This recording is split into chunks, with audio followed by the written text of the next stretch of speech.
Good evening, everybody. Welcome to the Crane Theater. Give it up for yourselves for coming out tonight and supporting the Frigid Festival. Yes. Thank you for being here. Thank you for keeping your mask on the whole time you're here. Thank you for refraining from flash photography and the like. Thank you for turning off your cell phones and all that jazz. My name's Dan. I'm one of your front of house people tonight. I'll be here for anything you need. I just got a few numbers that I've got to tell you about. The first number is 16. It's the 16th annual Frigid Festival. 16 years of indie theater happening right here. That's right. The other number is very important, legally speaking. It's 2. It's the number of emergency exits out of this space in the event of an emergency, which won't happen. Don't worry about it. But if it does, one way out the back, follow that sign. The other way out the way you came in, and honestly, between you and me, I prefer this one. You're not going to need to know that, but just in case. I've got some other numbers to tell you about after the show, but for now, please enjoy this very special screening of A Wizard of Oz. Thank you.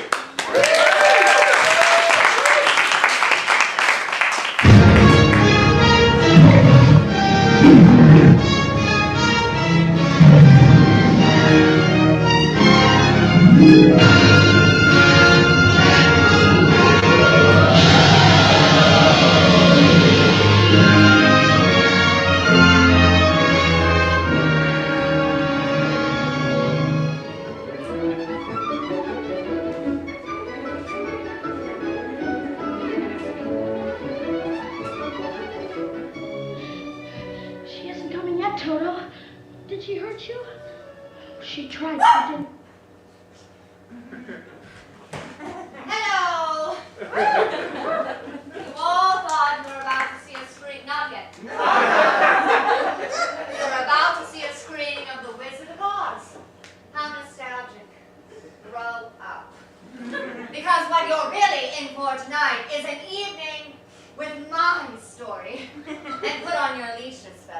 gonna be a long walk. Did you ever think you would get this lucky to see me? Me? The dog who played Toto in The Wizard of Oz.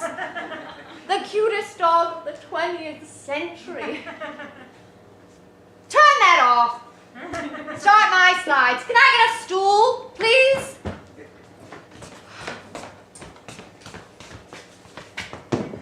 You may leave.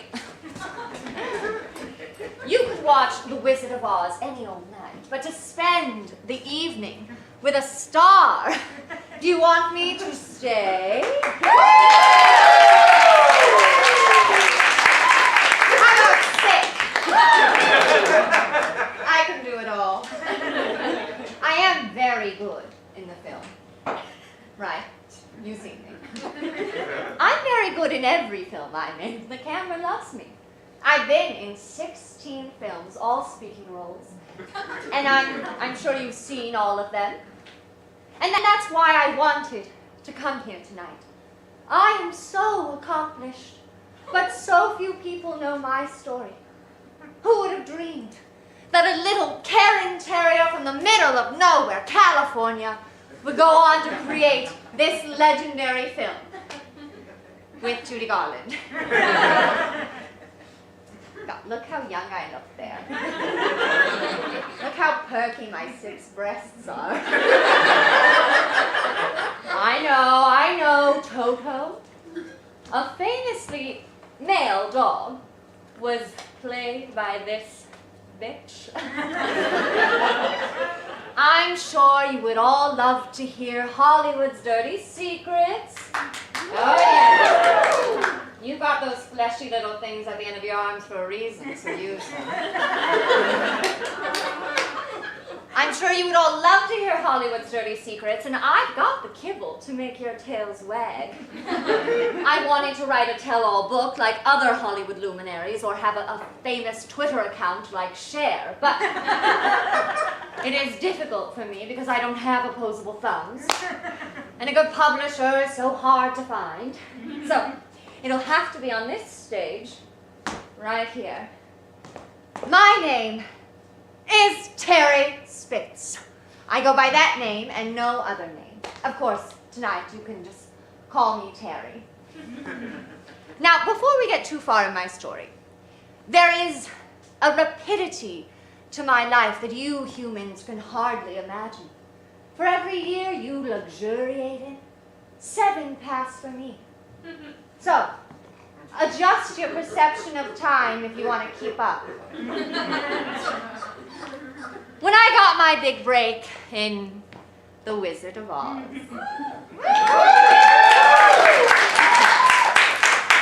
I was 7 years old in human years, which meant I was 49 in dog years.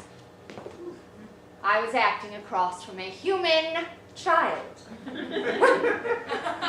The humiliation. I don't like children. You're always putting us together, but I don't like them. And the showbiz ones, they have a habit of turning their canine co-stars into props, or even worse, pets. We are on that set to work. We are alive, and we are not your best friend. I show up on screen, and I give you cheap, easy, always sincere pathos. I suppose Judy does all right in the film. For a human child. And no matter how talented you are, to be a showbiz dog, you gotta have a showbiz human. And as a dog, you've gotta wait for the human to find you. There are no interspecies networking events, are there? Well, one did find me. Carl Spitz. There I am. Carl Spitz was the godfather of dog training in Hollywood. Without him, there would be no Air Bud, no Homeward Bound, no Marley and Me, no curiously sympathetic Cruella film. You're welcome, Emma Stone. Paul, did she get her ticket? No. This is the last show. That bitch. Her career renaissance was due to Cruella, so whatever. Carl found me, neglected and untrained, in Alta Delta, California, just north of Hollywood. My parents at the time would beat me when I peed inside. I had no idea why they were beating me. I just tried to love them, as a naive puppy does. Carl ran a school that taught dogs the basics, to not confuse the carpet for grass. Which, while we're on the subject, is psychological tripwire that you humans put in place. Putting carpet inside is the same as putting a toilet in the living room and expecting humans not to use it. It's confusing. Don't pity me. Anyway, Carl took me on and turned me into his prize-winning pooch. We traveled the country. We did roadside gigs where folks would pull over and watch me do tricks, and then they would put money in an upturned hat that Carl put out. We did vaudeville, children's parties. Let me get my other ear in there. Children's parties. You name it, if they paid us, we were there. Oh. Those really were the best days. My career made Carl valuable to human Hollywood. Of course, I made him successful. I am the most successful dog of the 20th century. Oh, I'm going to throw all of you a bone later. Now, as a treat for you all tonight, it turns out I'm an excellent vocalist. Minerva, I'm ready for you.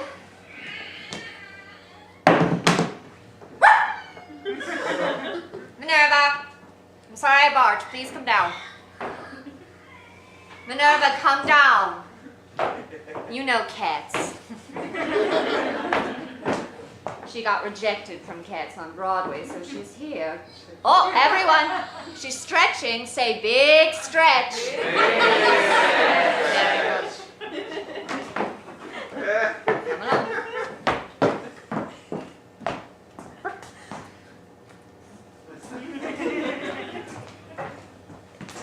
Now, this first ditty is for Carl, the best human trainer father a pup could ask for.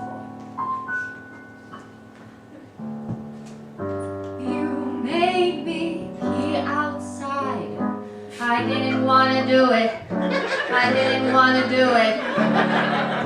You made me sit for you as if I wanted to do it. I never wanted to do it.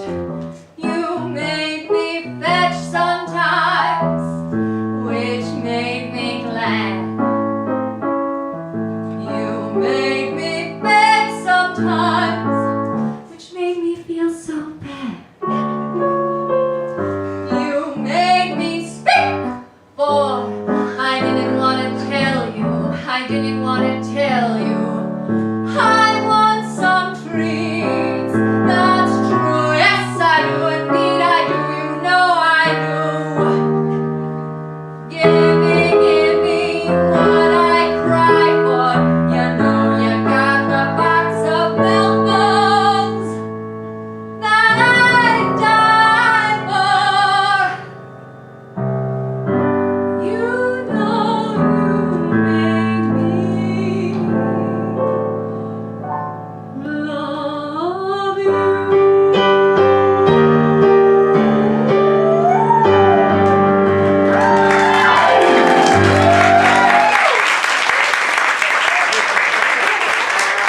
I don't need a moon to hell, just a spotlight.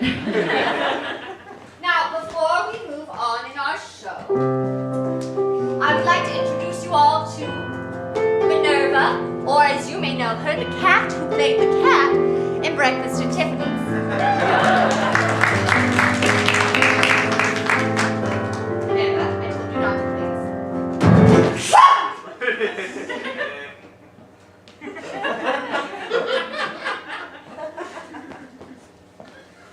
you work together doesn't mean you have to be friends.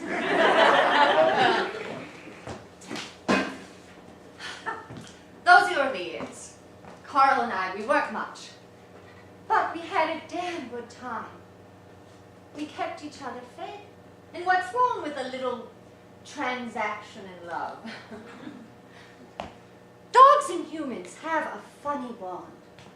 We are one of the only true, pure loves you may ever experience. And that's not your fault. That's just the way a species evolved. I know. I know. Would any of you hairless perverts like to hear about a dog's sex life?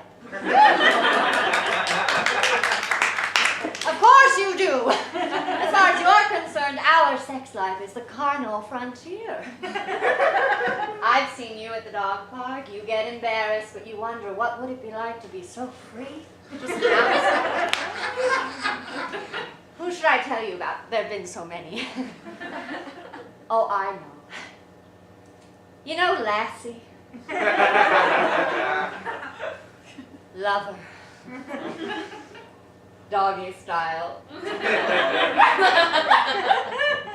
course, it's always doggy style for me.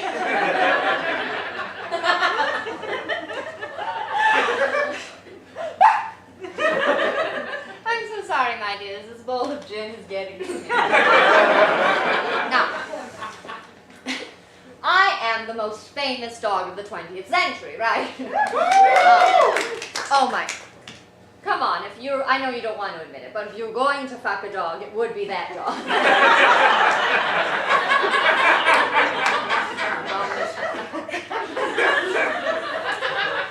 Now, oh, that's the reveal. Now, I am the most famous dog of the 20th century, but Lassie was a close second, and like me, Lassie is an excellent example of gender-blind casting in dog Hollywood. You knew him as Lassie, fun-loving female frontier pup. And I knew him, as Pal Weatherwax. That's his name. The sexy dog next door. Pal was my Cary Grant. My Timmy Chalamet. It is difficult to remember a time where I wasn't the biggest canine star the world has ever seen, but it's true, I had humble beginnings. And in those early years, before I became the star that I am now, I was of almost no consequence to Pal, even though we were neighbors. So I knew that I had to make an impression when he finally trotted my way at the old Hollywood dog park. He came over to me. He said, "Hello." And I'm much smaller than him. So I looked up at him and I said, "I'm sorry, who are you?" As if I hadn't been watching him out of my kitchen window with my little nose pressed to the gas for the last 2 years. But I wasn't about to throw him my bone. Ladies, you get it. Oh, who am I kidding? I wanted him, he wanted me, we're dogs. So, after an obligatory butt sniff, which is how dogs give consent, he mounted me. Right there. There aren't many rules when you're a dog. And while Pal was a fantastic leg, what really fascinated me about him was the career that he enjoyed. Pal was in demand. He was respected. I had never seen a dog command such human-like respect. And I remember thinking to myself, this good boy could do it. So could this good girl. If fame was the stick, I was just the pup to bite down and never let go. I would become an institution like Lassie. This old dog would learn a few new tricks. All of a sudden, I could shake. I could roll over. I could run. From one side of the room to the other. Perfectly choreographed. I could cheat out 30 seconds at a time, all the while on my hind legs. Oh, and my greatest trick.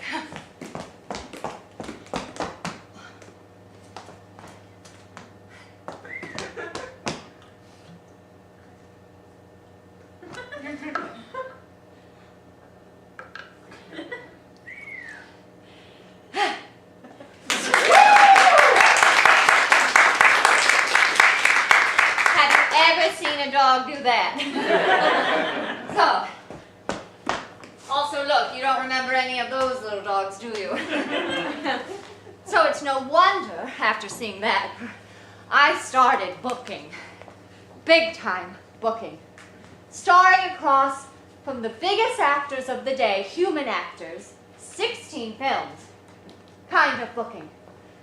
I wasn't just a cute face anymore. I was more than a traveling troubadour. I was bigger than a paycheck. I was a star. Carl took my determination in stride. If I was ready to be a star, he was ready to train a star, and I couldn't have made it in the movies without him. Carl is one of those rare humans who can communicate effectively between the dog world and a human one. Together, we invented the method they still use in Hollywood today of silently directing dogs off the soundstage. I loved the movement of his hands, so swift and exact, so unlike a human's usual movements. No matter what scene I was in, whether I was acting across from Clark Gable, who I worked with, or Shirley Temple, who was a total bitch. Don't let that face fool you. Carl's hands were my real scene partners. He was the one I trusted.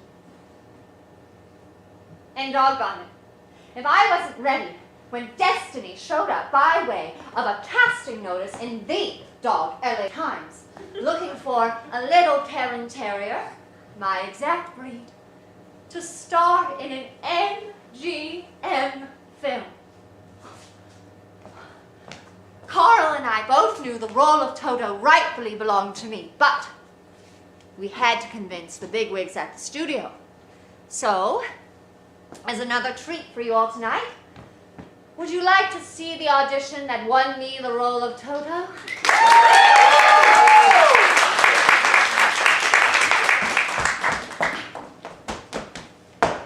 I'm ready, Paul.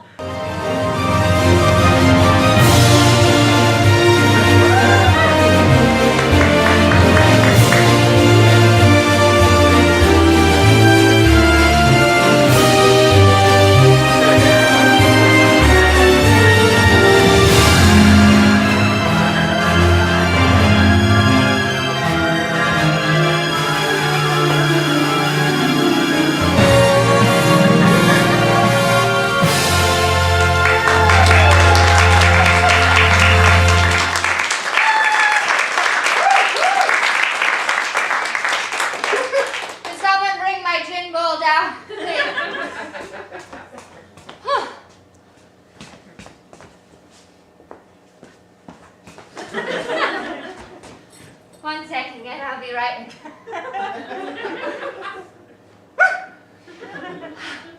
I did that all without chasing my tail. That's very hard. Safe to say, I got the part. Oz was my moment. Of those 16 films I was in, do you want to know how many times I was credited? 0. Not once had the name Terry Spitz flashed across the screen. Oz had to change that. The role of Toto is expansive. The whole plot revolves around the actions of that dog. That's true, think about it. I was necessary. I was indispensable. I would go from the prop animal actor I was treated as to the star that I know I am. Well, I wasn't on that set for 5 minutes when who should sweep me up in her milky human forearms but Judy Garland. You think I was flattered by that? What if someone 6 times your size and a 4th of your age picked you up? Sure, she was already a legend. She'd been in all the Andy Hardy films with Mickey Rooney. But I wanted to bite her.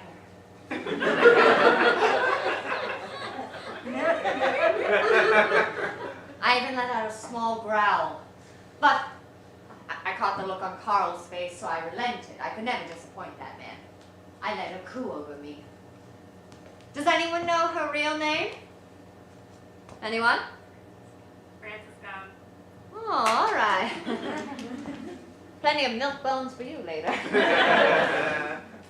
Yes, Francis Gum, with 2 M's. Francis Gum from Grand Rapids, Minnesota. The Midwest girl with the unforgettable voice. My hearing is twice as good as yours. Her voice really was quite impressive.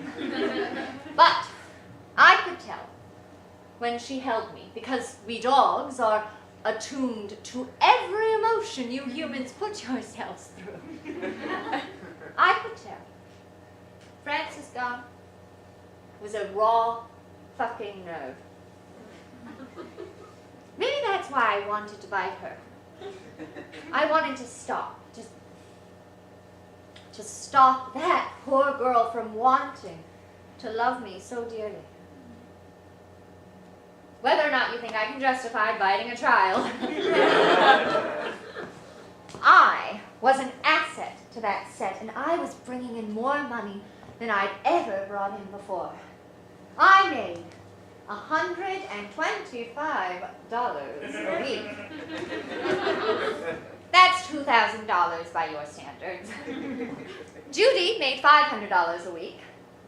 Of course, Ray Bolger, Burt Lahr, and Jack Haley, who played the Scarecrow, the Cowardly Lion, and the Tin Man, respectively, each made $6,000 a week.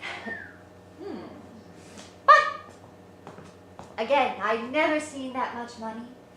And you've got to be grateful for what you get in this business, don't you? I was the sole breadwinner for my family, and I didn't mind taking care of Carl. Judy, too, was the sole breadwinner for her family, and her mother hungered for her daughter's fame as much as her stability. Rather more than her stability. Ethel Gum was her name. Ethel Gum is the kind of woman dogs don't like. In many ways, she operated for Judy the same way Carl operated for me. Birth the talent, cultivate the talent, hawk the talent around to see who's buying what you're selling. Of course, in our business, it's always on the buyer's terms. Oz changed my life, but it also changed Carl. Power does that to you. We weren't just doing tricks on the vaudeville stage anymore. He was rubbing elbows with Louis B. Mayer of Metro-Goldwyn-Mayer, having a highball with Humphrey Bogart. You know what Clark Gable said of Carl? He said, "Any dog trained as Carl Spitz has trained them cannot fail to become man's best friend." And I played that on screen. I even played it way back then on the vaudeville stage, but it wasn't my reality. I was starting to feel like Carl's, well, his prop. There was even a day on set when he forgot to give me water for 8 hours, and no one even noticed how dry my nose was until Judy bent down to play with me. But what did I expect? That's what you humans want. It's what you always want. Whatever gets you more money, more power, more steps. One morning, while I was mired in the doubt that Carl's distance created, that majestic institution, Pal Weatherwax, whacked his tail on my trailer door while I was supposed to be resting. Is there any better antidote than a good lay? Afterwards, we were lying on our bellies to soak up the cool linoleum of my trailer floor. And Cal looked at me and he said, "You know, Terry, it's all about to happen for you." and I just rolled my eyes. Ladies, isn't it just like a straight male collie to tell you something you already know? It was all happening. That set was full of intrigue and glamour, full of big personalities like Bert Lahr, who played the Cowardly Lion. Oh, I'll just say it though, humans are terrible at playing animals. And then there was Margaret Hamilton creating the Wicked Witch of the West. And of course, there was me, holding the damn production together. I was in that dream factory we call Hollywood, making movie history.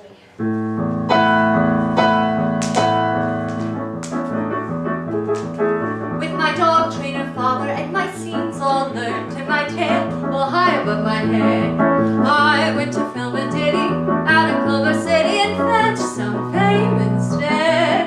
In my light brown collar and her gingham dress, we were quite the talented old pair. I wanted a treat, so I sat on my feet, but the real treat was my career. Clap, clap, clap with the clapboard. Flash, flash, flash with the lights. Whir, whir, whir with the camera. When he yelled action, the movie took flight. Roar, roar, roar with the lion. Squeak, squeak, squeak with the tin. Help, I'm strapped, yelled the scarecrow. Scene by scene, we were filming a gym. The days were long, the costumes hot, but I performed great in every scene we shot. I bought my lines, I played a pet, and best of all, I never peed upon the set. Clap, clap, clap with the clapboard. Flash, flash, flash with the lights. Whir, whir, whir with the camera. It was Carl and me, and now Judy makes 3 on a team. Who could work like a dream? Roar, roar, roar with the lion. Squeak, squeak, squeak with the tin. Brain, brain with the scarecrow. This was film 17, and my time on the screen had been long. And now, as in this song, I had done the work, and it was grand just to stand proudly on my purpose through the filming of us.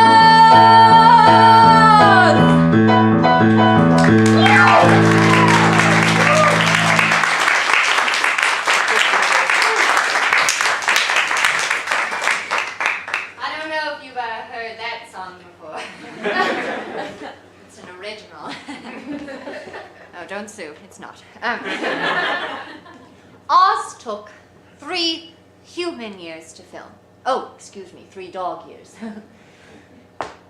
I watched the humans hardly age at all, and I felt my own paws grow a little older, a little stiffer. However, I had that glorious feeling of being exactly where I was supposed to be. And that's the right of a canine life. One of the worst infections of being around humans too much is never feeling that way. What a doggone relief, really. When was the last time you felt that way? Tonight, right? When Judy performed, she was exactly where she was supposed to be. And sometimes that feeling prevailed over the entire lot. Watching Judy sing, watching Bert Lahr fall asleep in his lion skin like the real king of beasts.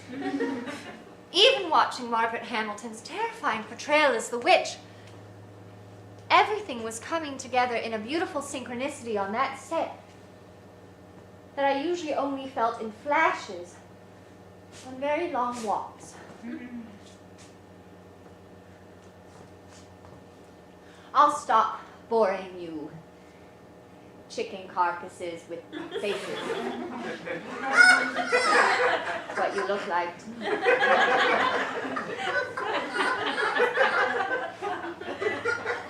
What makes makes that feeling so precious is that it has to come to an end.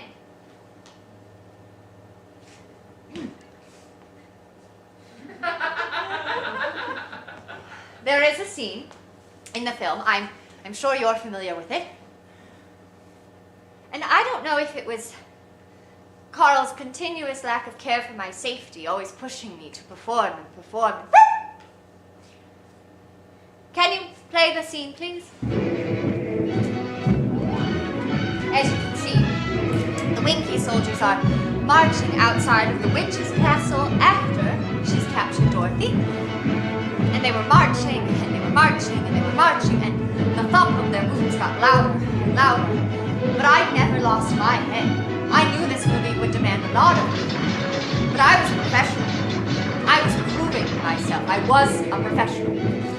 And they marched, and they marched, and they marched, and it was an accident. What a violent accident. And a very large human foot found its way to my neck.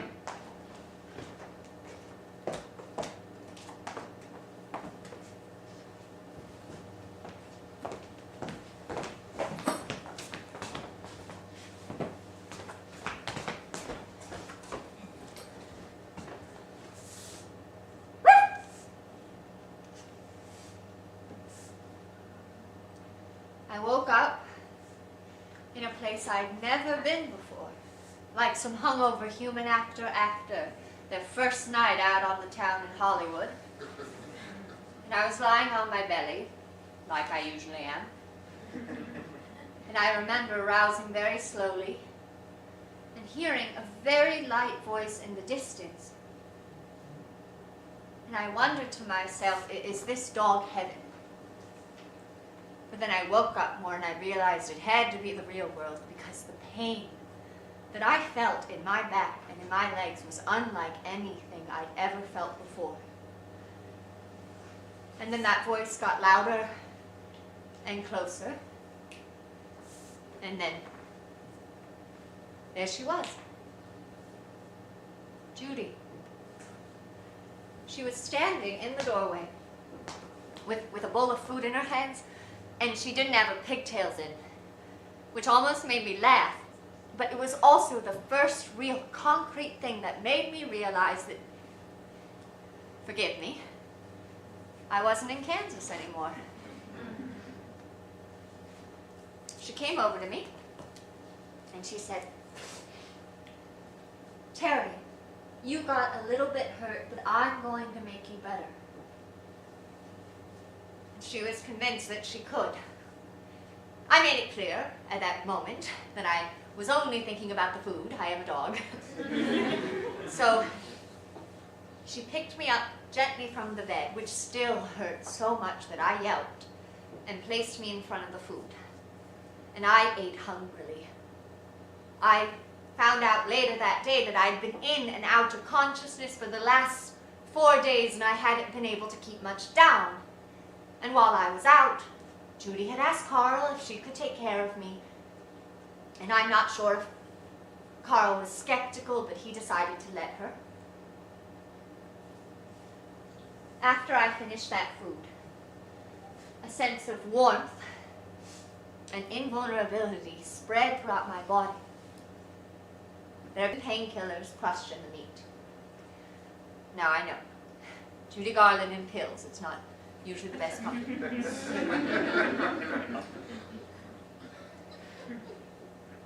They were useful this time. They healed me. After I ate them, Judy could pick me up again, and it didn't hurt anymore. Just sweet and easy surrender. I was off set for 2 weeks, holed up at Judy's place, and on set, they apparently replaced me with a stuffed Karen Terrier. My worst fear realized. Judy would come home after work, fling herself on the bed and tell me all about her day. I missed Carl, I did, but Judy's home was warm, and her joy at having me there was the strangest and most incredible thing. It was impossible not to fall into. We became Dorothy and Toto, I guess, just a girl and her dog clinging to one another. I remember she would perform her duties as caretaker with a gusto unique to Judy Garland. She would take me out to the grass to pee, and she would sing show tunes while I did my business, and she would change the lyrics to be more suitable for a dog, which is where I get my songs. You made me pee outside. She would pat me for hours, and we would fall in and out of sleep in that way you do only when you are perfectly content. Judy spoke to me like she knew I had a soul. Not all humans do. She confided in me effortlessly, and she told me all about Grand Rapids, how she left when she was 3 years old. When she talked about her hometown, as fragmented as the memory of it must have been for her, it was with an intense reverence. I could tell that her identity as a Midwest girl who could have had all the lovely, small details of a Midwestern life was sacred to her. It was that life, running parallel to her absurd Hollywood one. And the human side of me, the cynical side, saw a girl play acting at a life she had never known, just as manufactured as anything else in Culver City. But the canine side of me saw a girl, still a child, grasping at something that should have been hers in the first place. She was the Midwest girl she was supposed to be. I was the Karen Taylor I was supposed to be. There was no paycheck to be had, no trick I had to perform to earn a pat or even my supper. I was being taken care of for the first time in my life because of someone's sincere wish to take care of me.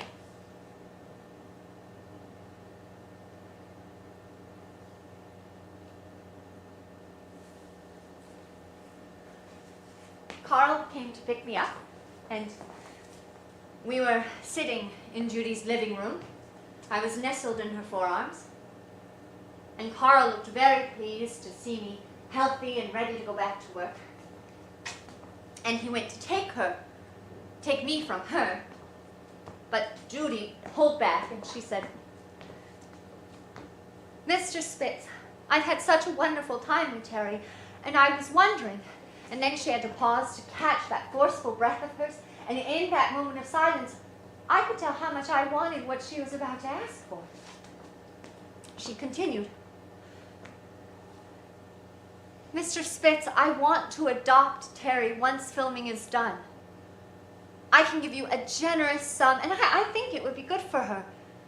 She's worked long enough. It's time to retire."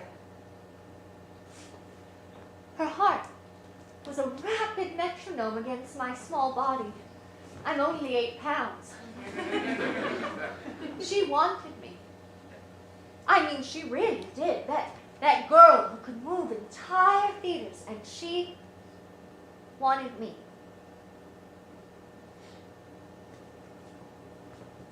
Carl gave her a winning smile and said, "Terry's an actress just like you, Judy.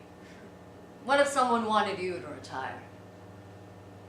And then he took me from her arms. Then we drove away. I was in a kennel in the back of Carl's Cadillac, and in that car, I realized I was losing something I hadn't even known I wanted. How ridiculous is that? How silly, only to realize something like that before it's too late to have it back. I know you humans aren't necessarily trained to understand a dog's bark, but try to understand. You've listened to her albums, you've watched her perform. Maybe you've seen her, I don't know how old you are. Do you know what one critic said about seeing her perform live? He wrote, "Why did we grow silent? Self-forgetting, our faces lit as with so many candles, our eyes glistening with unregarded tears. Why do we call her back again and again and again? Not as if she'd been giving a good performance, but as if she'd been offering salvation. A human critic wrote that. Actually, the self-forgetting that he talks about. Judy didn't make me forget myself. She made me remember myself.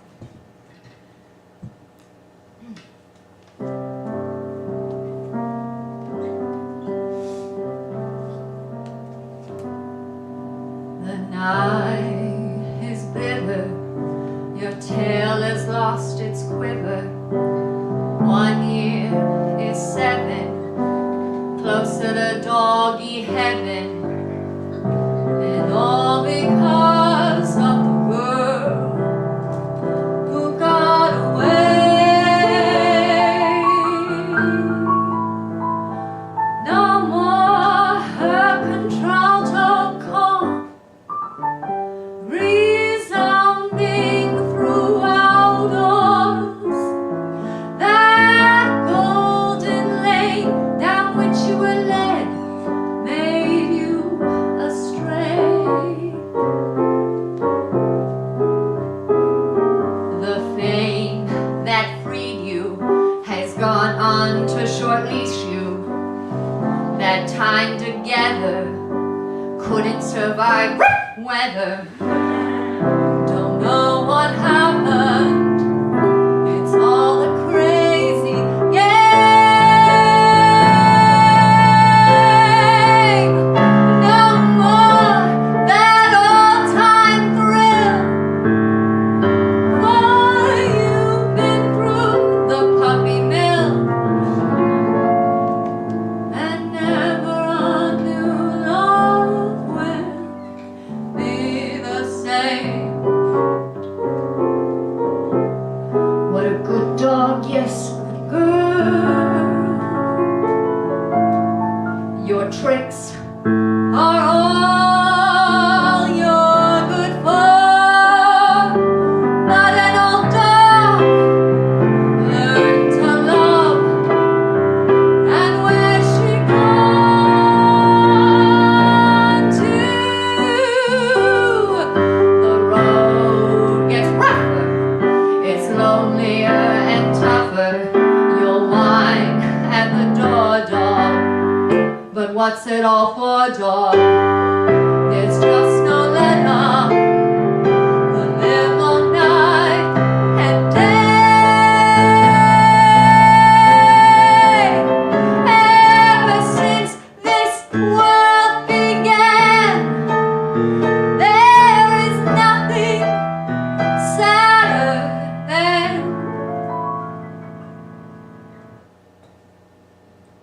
a one-girl puppy looking for the girl that got away.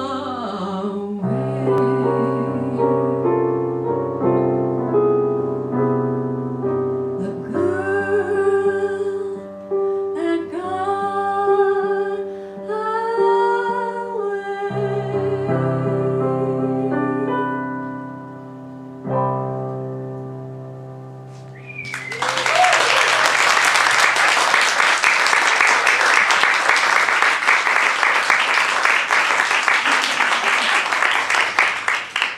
The rest, as you humans say, is history.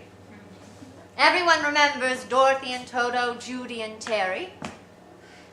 Excuse me. Get yourself this. Be careful with it.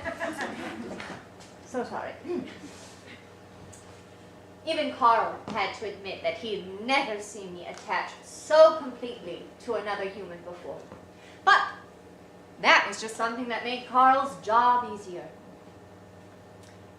There was a party given after filming was done that Louis B. Mayer attended.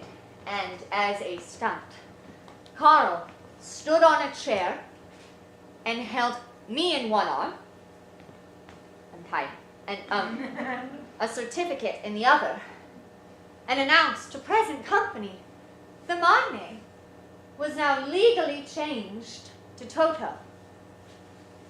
And that, I'm jumping in. There was ruckus applause, and Louis B. Mayer gave Carl a pat on the back. And that credit that I fought so hard for and worked so hard for, it wasn't even in my name. Toto as Toto.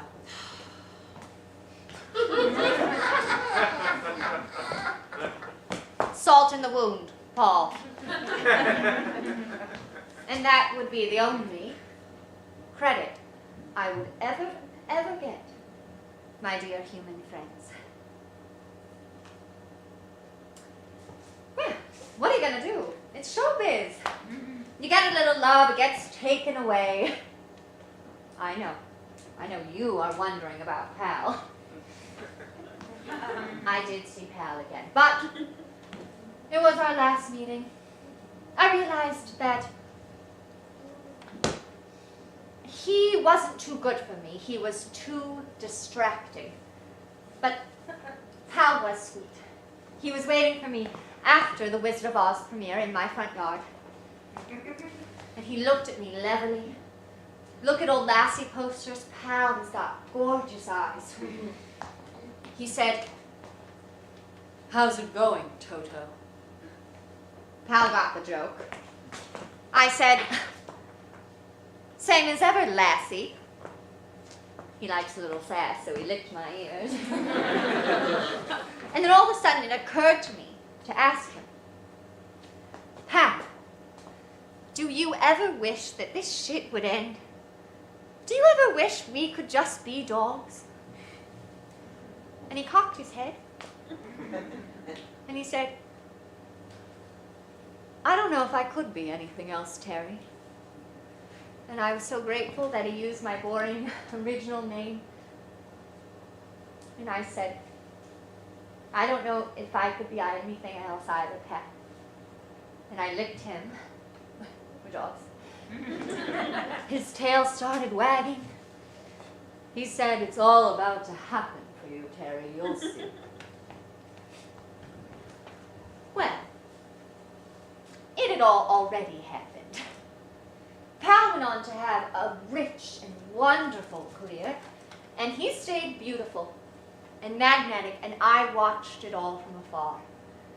When they put Lassie on TV, Pal was actually the Lassie in the first episode, and then they let him retire, passing the Lassie torch. The last scene that I shot with Judy was Somewhere Over the Rainbow.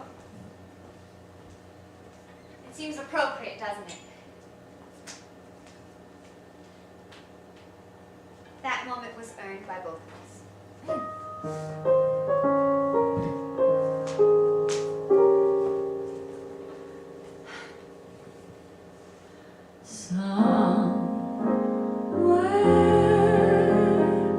Beyond the footfalls of human Hollywood, there's a home that I will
There's a home that I've been to where a dog can just be good.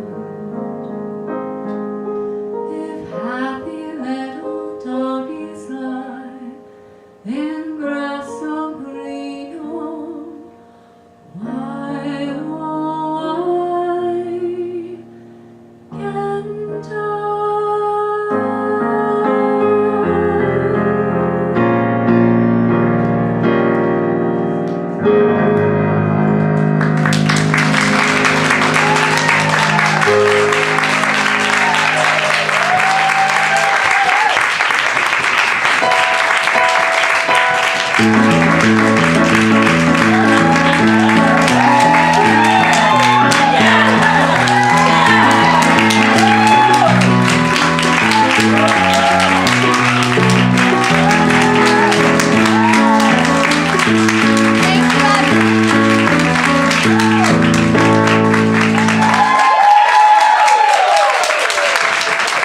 Please keep it going, everybody. Keep it going. For Terry and Minerva. I'm back to tell you about some of the numbers I was going to tell you about. But first, if you want to show a little extra love to and Toto 2, you can vote for it as your audience choice favorite. One of the QR codes in the lobby will link you there. You can fill out a form. I'm sure they'll appreciate that. And now for the rest of those numbers, 20 more shows in this festival. 1.5 more weeks of theater before this festival is over. One other space at 94 St. Mark's Place, the Under St. Mark's Theater. And lastly, 100%. 100% of the box office proceeds from this festival go directly to the artists. We're the only festival in New York that does it this way. It's a big deal. Yes, thank you for clapping up. It's serious. But I know what you're wondering. But Dan, if all that money goes to the artists, how do you pay your wonderful staff? How do you pay your technicians? How do you keep the lights on? Well, we really do depend on donations from viewers like you. So I'll be in the back with this bucket, and I'll take anything. 1s, 5s, even a 10 or a 20. Thank you all so much, and thank you all for making a prompt exit as we have another show coming in after. I hope to see you again soon. Again, we're here through March 6th, and then year-round with other theater. Thank you very much. Have a good night.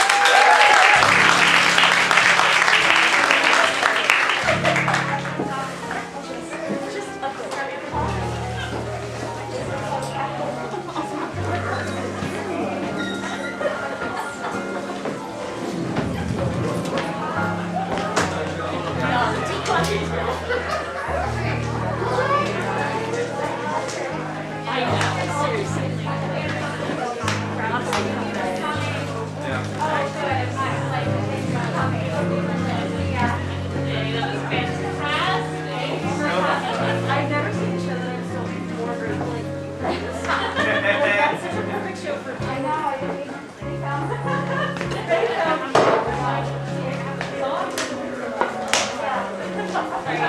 Yeah, they're doing a show but their happy hour deals at the Grafton with your program. Woo! That's where we're all going. Yeah.